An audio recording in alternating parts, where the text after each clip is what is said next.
खुलुमबाय लोगोफोर, आं दिनै फोसावनो लादों जाहैबाय जोंनि पर्बतजरा फोजौखां क्लाब फोथाराव जे टुर्नामेन्ट फुटबल जागासिनो दङ। बियो 27 तारिख मंगलबार बेवहाय सेमि फाइनाल जानो थांगासिनो दङ। जा रायजो राजा नोंथांमोना फैनानै जुबुर नायफैगोन होननानै आङो आसा खालामनाय जाबाय। दा बेयावहाय गेलेफैगोन जाहैबाय बरमा उदांस्रि क्लाब भार्सेस बिथांमोनजों एगेन्स्टआव गेलेगोन जाहैबाय जारागुरि। जोबोद बिथांमोननि खेलाया खतरनाक जागोन लोगोफोर। नोंथांमोना फैनानै जे रुजु रुमु नोंथांमोना नायफैनो हागोन एबा इन्टारेस्ट लाफैनो हागोन। जोंनि चिरां डिस्ट्रिक्टनि सिङाव थानाय पर्बतजरा फोजौखां क्लाब फोथाराव सेमि फाइनाल जानो थांगासिनो दङ। 27 तारिख मंगलबार लोगोफोर, गोसोआव ला 27 तारिख मंगलबार। बेयावहाय जोंनि एक्ट्रेस हिसाबै मोसानो हायलालाय हुइलालाय मोसानो फैगोन दिप्ति बसुमतारी, बिथाङा फैगासिनो दङ। जोंनि पर्बतजरा गेवलां फोथाराव मोसानो दिप्ति बसुमतारी बिनानावा फैगासिनो दङ। नोंथांमोना बेवहाय 27 तारिख मंगलबार बे सेमि फाइनालखौ नायनो नोंथांमोना जुबुर फैनानै नायफैदो।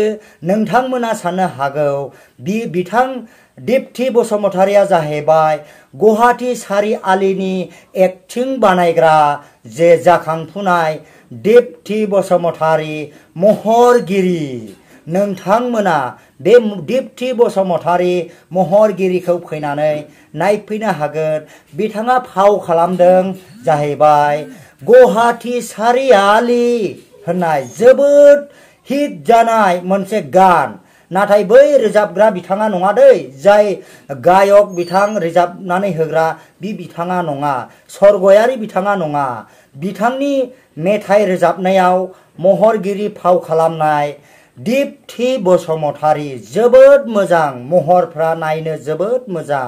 नोंथांमोनाबो जुबुर बे जोंनि पर्बतजरा गेवलां फोथाराव बे सेमि फाइनालाव 27 तारिखनि सेमि फाइनालाव नोंथांमोना रायजो राजा आइ आफा बिदा फंबाय बिब' बिनानावमोना जेन फैनानै टिकेटखौ लानानै बिथांनि दिप्ति बसुमतारीनि महर गोसा फाव खालामनायफोरखौ नोंथांमोना गोसो गोरबोजों नायनानै बा नोंथांमोना लाफैनो हागोन।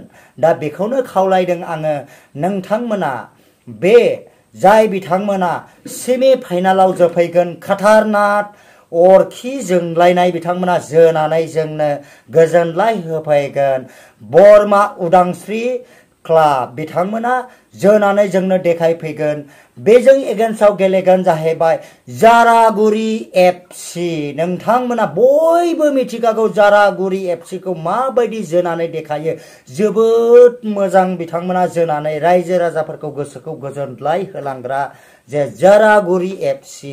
जोङो बेखौबो गनायनांगोन दे बरमा उदांस्रि क्लाबाबो ओरैबायदि मोजां जोनानै जोंनो देखायो। गुबुन गुबुन जायगाफ्राव जोङो जोनानै देखायबाय बरमा उदांस्रि क्लाबाबो। दा बिथांमोनानो जोंनि 27 तारिख जे मंगलबार बेयावहाय जोंनो जोनानै बिथांमोना देखायफैनो आखायाव लागासिनो दङ। बा 27 तारिख मंगलबार जोंनि पर्बतजरा फोजौखां क्लाब फोथाराव बिथांमोना जोनानै जोंनो रुजु रुमुयै जोनानै गोसो गोरबोखौ जे गोजोनलाय होफैगोन। नोंथांमोना खोनासंनानै ला, बरमा उदांस्रि क्लाब लोगोसे बिजों एगेन्स्टआव गेलेगोन जारागुरि FC। बरमा उदांस्रि क्लाब भार्सेस जारागुरि FC। नोंथांमोना बिथांमोननि खेला गेलेनायखौ जोबोद मोजां नुनो मोनगोन नङासै? आरो महरगिरि हिसाबै जोंनो मोसानानै देखायफैगोन दिप्ति बसुमतारी। लोगोसे बिथाङा गुवाहाटी सारिआलिनि महरगिरि मोसानानै देखायग्रा। थ' लोगोफोर, आङो भिडिअखौ एसेयावनो दोनथ'नाय जासिगोन। खुलुमबाय रायजोफोर, खुलुमबाय, गोजोन्थों, खुलुमबाय। आंनि मिनिया बर' इउटुब चेनेलाव बरायनानै लाबाय। खुलुमबाय लोगोफोर।